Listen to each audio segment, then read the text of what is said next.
निकलता है या नहीं। धन्यवाद बहरहाल आपका। एक और बड़ी खबर, हरियाणा बीजेपी में नहीं थम रहा है घमासान। रणजीत सिंह चौटाला का कैबिनेट मंत्री पद से इस्तीफा हो चुका है। ये बड़ी खबर है। टिकट बंटवारे से नाराज चल रहे हैं रणजीत चौटाला और रानिया विधानसभा से चुनाव लड़ना चाहते हैं और इसीलिए उन्होंने अपनी नाराजगी जाहिर करते हुए इस्तीफा दे दिया।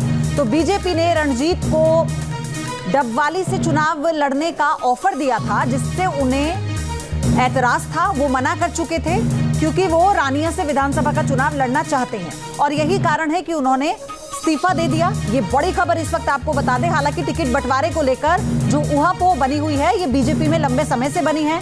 हरियाणा एक बड़ा चैलेंज के तौर पर बीजेपी के लिए इन चुनाव में होने वाला है।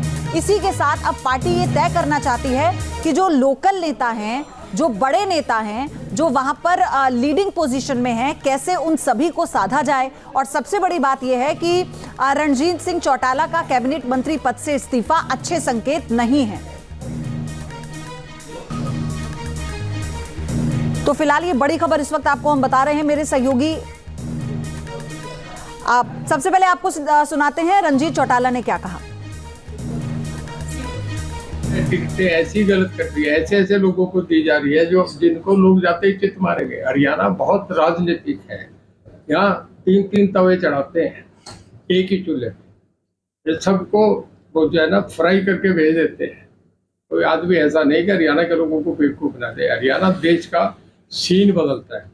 जिस दिन हरियाणा के रिजल्ट निकलेंगे उस दिन देखना कि क्या शाम को टीवी और देखना क्या रहेगा। और मेरे सहयोगी अंकुश महाजन जुड़ चुके हैं इस खबर पर। अंकुश, ये अच्छे संकेत नहीं है?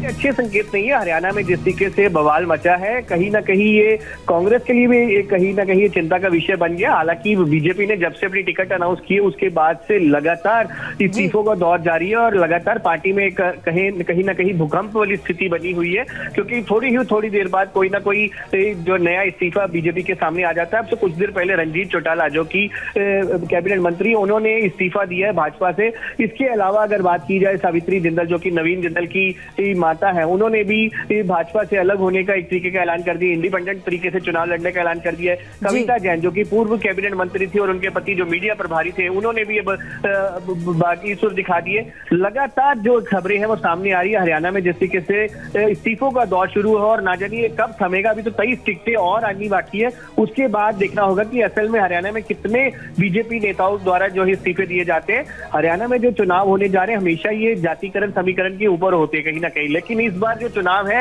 ये जो 10 सालों के एंटी इनकम्बेंसी थी भाजपा सरकार की, वो भी एक बड़ा फैक्टर था। लेकिन उससे पहले ही पार्टी के अंदर अंदरूनी जो कलेश छिड़ा है वो सबके सामने जाहिर हो गया है और कहीं ना कहीं भाजपा के लिए एक बड़ा नुकसान जो आने वाले दिनों में इसका लिए देखा जा सकता है। सबसे बड़ी बात तो ये है ना कि एक तरफ तो नए गठबंधन बन रहे हैं और अगर दूसरी तरफ बीजेपी अभी टिकट। न्यूज नेशन अब व्हाट्सएप पर खबरों के ताजा अपडेट के लिए न्यूज नेशन के इस QR कोड को स्कैन करें।